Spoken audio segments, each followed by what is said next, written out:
আজকের আমাদের রাজ্যের যে সরকারি দল তারা সবসময় অপরচুনিটি বা সুযোগ খোঁজে যে কখন কোথায় কীভাবে এনজয় করা যায়। ঠিক যখন বাংলায় প্রচণ্ড গ্রীষ্মের দাবদাহ, তখন তারা ঠান্ডাকে উপভোগ করতে এখান থেকে কাশ্মীরে পাড়ি দিয়েছেন। কিছুদিন ঘুরে ফিরে সরকারি পয়সায় থেকে খাওয়া দাওয়া করে মজমস্তি করে ঘুরে আসা যাবে, সেই জন্য 5 জন গেছে ঘুরতে বা বেড়াতে।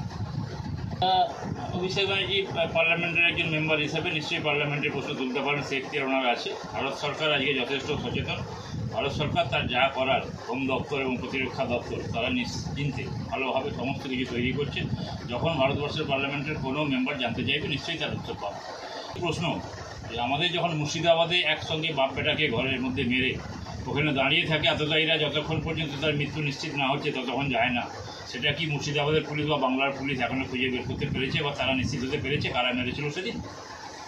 মাননীয় প্রধানমন্ত্রী নরেন্দ্র মোদী এত বড় একটা, আপনারা কি বলবেন তাহলে আজকে, তাহলে কি 2026 আগে মনে করছেন? ঘটনা হচ্ছে যে ভারতীয় জনতা পার্টি আজকে শুধু ভারতবর্ষে নয়, সারা পৃথিবীর মধ্যে সবথেকে বড় রাজনৈতিক দল। তার মধ্যে সমস্ত মানুষ বা সমস্ত নেতারাই শিক্ষিত বা সুশিক্ষিত এটা বলা যায় না, তাদের মধ্যে কিছু কিছু ভুল করে ফেলে। নিশ্চয়ই এটা ভুল করেছে, যে আমরা এটাকে সাপোর্ট করি না বা এনরোল করি না। আচ্ছা, ঘটনা হচ্ছে দেখুন, জন বাল্লা টিকিট পায়নি, সেখানে আমাদের বিধানসভার মুখ্য সচেতক ছিল, এমএলএ ছিল মনোজ টিক্কা, সেখান থেকে এমপি হয়েছে।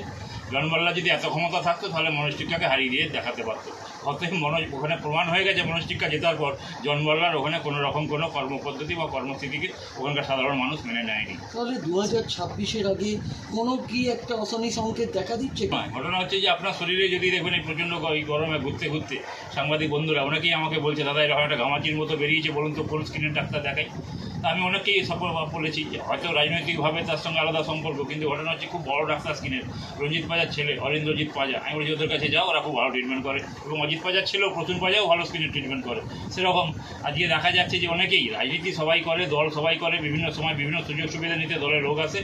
আবার তারা যখন দেখে যে না আমাদের সুযোগ সুবিধা পাওয়ার এখানে কোনো জায়গা নেই, তখন তারা আবার অন্যদিকে রাস্তা মোড় নেয়। তাই হচ্ছে, যারা চলে যাচ্ছে তারা বিজেপি থেকে কিছু পাওয়ার আশায় আর ছিল না, যে তারা ভেবেই নিয়েছিল যে আর আমরা পাবো না এখানে, তাই তারা চলে যাচ্ছে। না, দেখা যাচ্ছে বিরোধী দলনেতা এতভাবে দৌড়াদৌড়ি করছে এবং আগে নিয়ে যাওয়ার চেষ্টা করছেন সব সময় দলের ভেতরে। এই কারণেই সবাই বুঝতে পেরেছে যে 2026 ভারতীয় জনতা পার্টি পশ্চিমবাংলায় তারা পট পরিবর্তন করবেই। 2026-এ পট পরিবর্তন হবে ধরে নিয়েছে। সেই জন্য এখন সবাই ভারতীয় জনতা পার্টির ভালো ভালো লোভনীয় পোস্ট পাওয়ার জন্য সবাই উদ্গ্রীব। সেই জন্যই নিজেদের মধ্যে ইনার ক্লাস হচ্ছে, অন্য কিছু। 26-এ ভোটে বিজেপিকে এগিয়ে নিয়ে যাবে অনেকটা মাত্রায়। একদম সারা ভারতবর্ষে যেখানে ভোট হবে সেখানে সিঁদুর অপারেশন প্রমাণ করে দেবে যে সিঁদুর আজকে বারুদ হয়ে পুরো ভারতবর্ষের হয়ে পৃথিবীকে জ্বালাবার জন্য তৈরি। শুভেচ্ছা হিন্দু ভাই ভাই, অর্থাৎ জাতক হিসেবে অবশ্যই আমিও ডাক দিয়েছি। শুভেন্দু আমার থেকে বয়সে অনেক ছোট, আমি শুভেন্দুর থেকে সিনিয়র। আমি যখন অবিভক্ত মেদিনীপুর জেলা ছাত্র পরিষদ সাধারণ সম্পাদক, তখন শুভেন্দু কাঁথি কলেজের ছাত্র। শুভেন্দু আমার ভাইয়ের মতো, ছোট ভাই, আজকে সুযোগ্য নেতা, আজকে পশ্চিমবঙ্গের বিধানসভাতে নেতৃত্ব দিচ্ছেন। আমরা বারবার বলেছি যে আজকে হিন্দুরা যদি এক না হয় তাহলে কিন্তু 70 বনাম 30-এর লড়াই আমরা কখনোই সার্থক হতে পারবো না। তাই আমরা ডাক দিয়েছি এবং আমরা সম্পূর্ণ সাপোর্ট করছি। হিন্দু ভাই ভাই, আমাদের হিন্দুদেরকে এক হতে গেলে সমস্ত হিন্দুদের এক হতেই হবে, ভাই ভাই, তাদেরকে আজকে জোটবদ্ধ হতে হবে, তাদেরকে সংঘবদ্ধ হতে হবে। এই মার খাচ্ছে এই কারণে হিন্দুরা এখনও জোটবদ্ধ বা সংঘবদ্ধ হতে পারেনি, 1 নম্বর। 2 নম্বর হচ্ছে যে আজকে সংখ্যালঘুদের বাংলায় শোষণ যেভাবে চলছে, সেখানে পুলিশ এবং রাজ্যের সরকার সরাসরি তাদের মদত করছে। সেই জন্য যেখানেই মার খাচ্ছে সেখানে দেখা যাচ্ছে যে সংখ্যালঘুদের হাতে আমাদের সনাতনীরা মার খাচ্ছে। শিক্ষক তাদের চাকরির বাতিলের কি বলবেন আজকে, কি নজরে? শুধু শিক্ষা ব্যবস্থা নয়, আজকে বাংলার পুলিশ ব্যবস্থা, বাংলার পুলিশ মন্ত্রী ও বাংলার মুখ্যমন্ত্রী আজকে পুলিশকে এমন চাটুকারিতায় পরিণত করেছে যে পুলিশ আমার মনে হয় অ আ ক খ শিখতে গিয়ে তাকে প্রাইমারি থেকে মাধ্যমিক থেকে উচ্চ মাধ্যমিক পাস করে তবে পুলিশের চাকরিতে আসতে হয়েছে।